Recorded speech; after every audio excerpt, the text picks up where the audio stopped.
pessoal, beleza? É nóis! Gente, é o seguinte, hoje eu vou passar para vocês, né, na aula nossa de hoje, eu vou passar para vocês aí os exercícios. Nós vamos resolver os exercícios do módulo 10, o módulo que fala de répteis e aves, tá ok? Então eu tenho aqui um celular, um outro celular, né, peguei emprestado da minha digníssima, e nós vamos aí fazer os exercícios deste módulo 10, tá bom? Aves e répteis, né? Não necessariamente nessa ordem, répteis, depois aves, tá bom?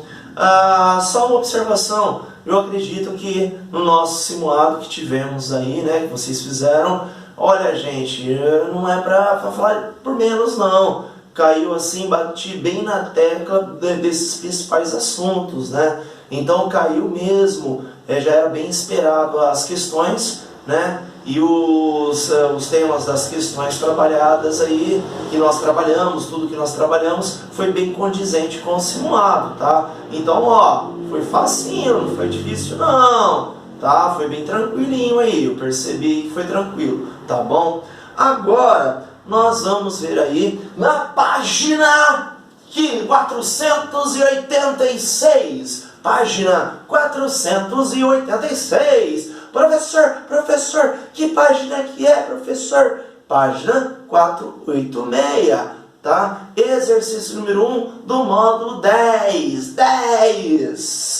Praticando aprendizado, exercício número 1. Deixa eu ler o enunciado para vocês. Quanto à respiração, qual a diferença entre anfíbios e répteis? Ó, galerinha, é o seguinte, coloquei até aqui, ó. Anfíbios, pele, né? Cutânea a respiração dos anfíbios, na maioria deles. E na fase larval nós temos aí brânquias, gininobrânquias, tá ok? Tá, então beleza, eles têm aí desenvolvimento indireto. Répteis, pulmão. Gente, os répteis, eles já têm aí o domínio já do ambiente terrestre. Eles retiram o oxigênio diretamente do ar atmosférico, tá? Essa é uma adaptação muito grande. Então o pulmão dos répteis já é bem mais desenvolvido do que de alguns anfíbios, tá? Então anfíbios também pode ter pulmão, professor? Pode! Só que o pulmão dos répteis é muito mais desenvolvido. Está adaptado realmente para retirar o oxigênio do ar, algo que nós não encontramos nos anfíbios. Beleza? Então, os répteis adaptados ao ambiente terrestre, pulmão bem mais desenvolvido. Então, é essa a diferença em relação aos anfíbios. Exercício número 2 do praticando aprendizado. Exercício número 2. Qual a principal forma de reprodução dos répteis? Reprodução com fecundação interna.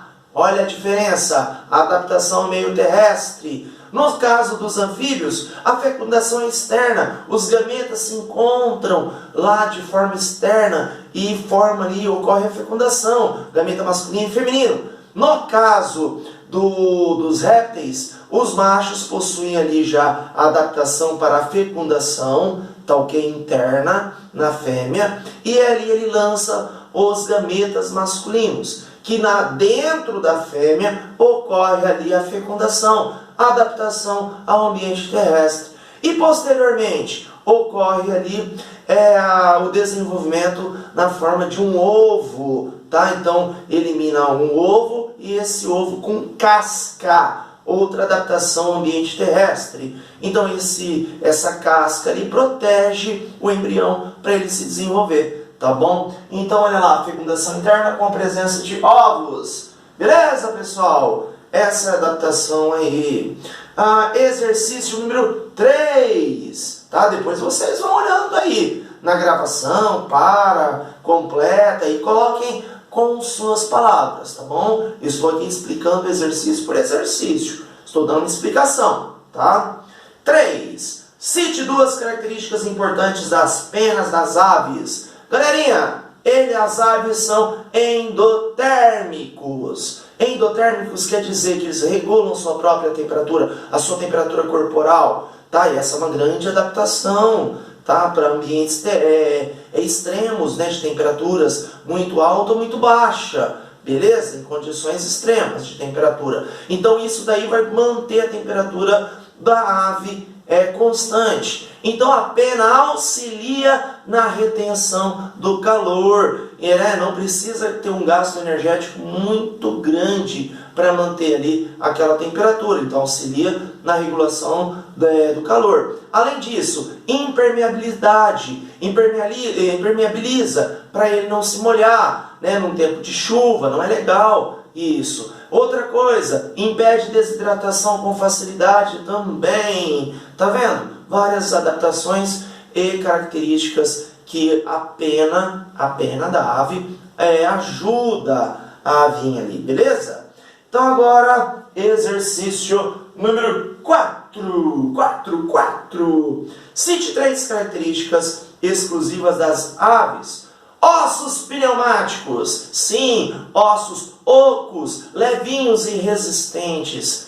Auxilia no voo, tá bom? Glândulas uropigianas. Tá aqui, ó, glândulas uropigianas. São glândulas com oleosidade, óleo. Então ele passa o biquinho naquela glândula que fica perto da sua cloaca, lá do seu rabinho, e passa no corpo inteirinho. Para quê? Para impermeabilizar. Tá joia? Também é uma característica exclusiva das aves. Outra. E pena, presença das penas. Tá bom? 3 características.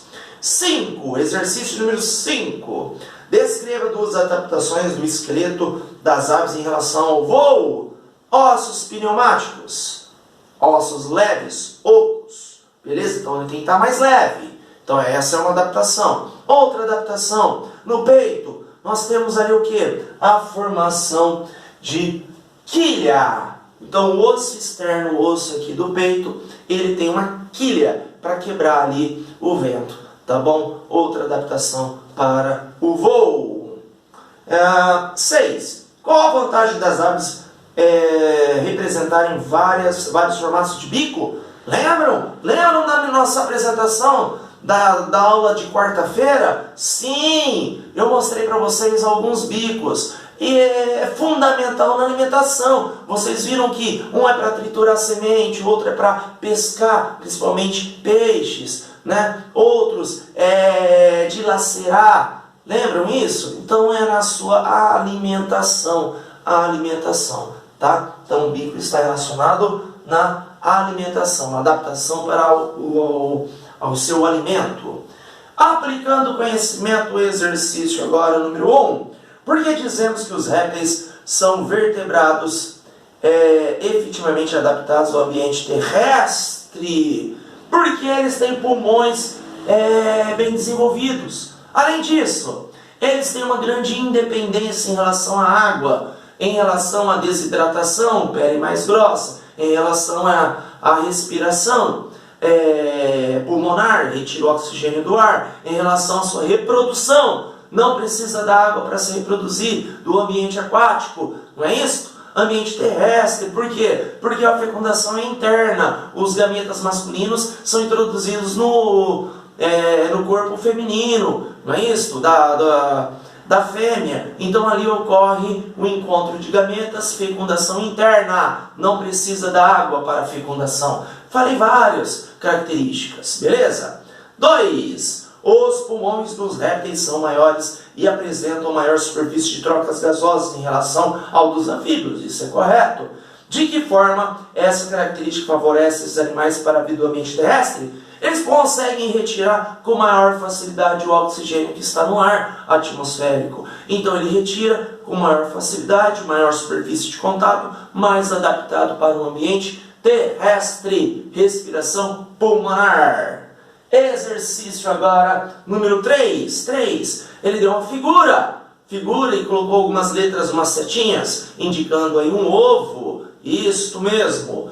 Por quê? Então, exercício 3. Porque no final do desenvolvimento embrionário dos répteis, o saco vitelíneo, indicado pela letra A, está praticamente vazio. é uma reserva de alimento, energia, é o saco uterino que lhe fornece energia, alimento para o desenvolvimento daquele embrião. Então, no final, gente, o embrião consumiu todo aquele alimento, quase todo, se não todo, tá joia? Então, ele conseguiu ali uma reserva de alimento, tá? Então, vai sendo consumida com o tempo, até o final ali,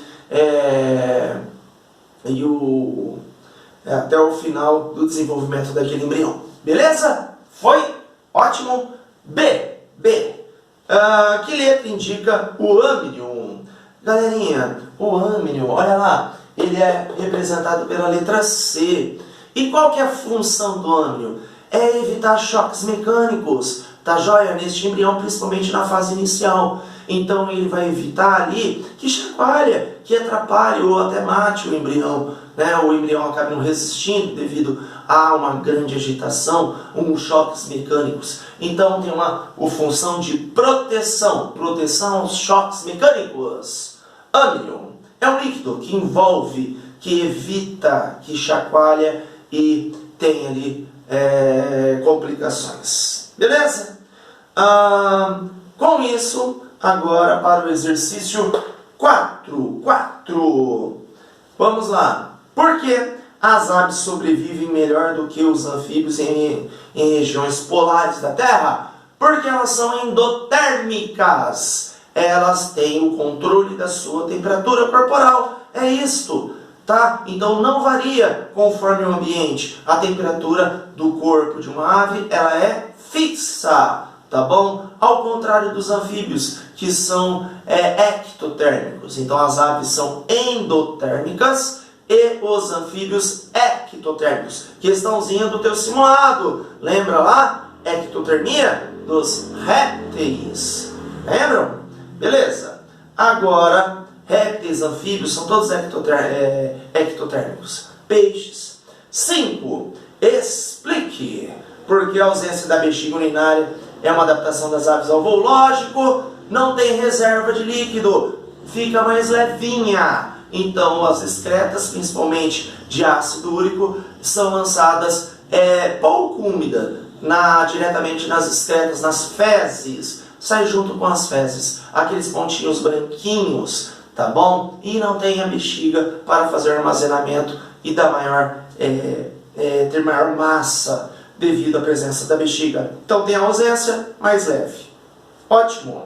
Agora, exercício número 1 do desenvolvendo habilidades. Tá rapidinho, hein? Quando dizemos que os répteis foram os primeiros vertebrados a conquistar definitivamente o ambiente terrestre, admitimos que algumas mudanças desses animais foram necessárias para a sua sobrevivência. Entre elas podemos citar o quê? Letra C. Pele seca e impermeável, isso sim, e ovo com casca, são adaptações para o ambiente terrestre. 2. A ruazinha lagarteando ao sol. O correto da música deserto, aumenta ainda mais o silêncio. A expressão lagartear, deitar-se ao sol, resultou da observação do comportamento comum dos lagartos. Eles são ectotérmicos, tá? Dependem do calor externo para se manter a sua temperatura, para ter uma temperatura maior no seu corpo, tá bom? Então, qual que é? É correto afirmar que, do ponto de vista biológico, esse comportamento se explica com base no fato que os lagartos, letra A, de Astrogildo, depende de fontes externas de calor para regulação de temperatura, tá bom? Então, nós temos aqui letra C, o número 1, e letra A de Astrogildo, o número 2.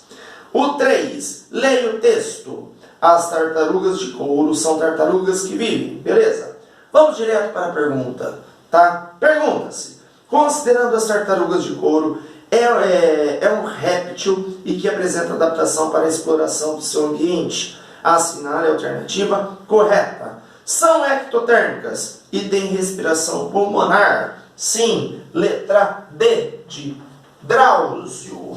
E por último, da FUVEST, no curso da evolução, os primeiros vertebrados a conquistar efetivamente o ambiente terrestre são os répteis. cujos ovos podiam desenvolver-se fora do ambiente aquático? Sim! Letra B, de Drauzio. Galerinha, e com isso nós terminamos a nossa aula. Fizemos os exercícios do módulo 10. Ui! Próxima aula, módulo 11. Um grande abraço a todos e ó, fui! Até mais!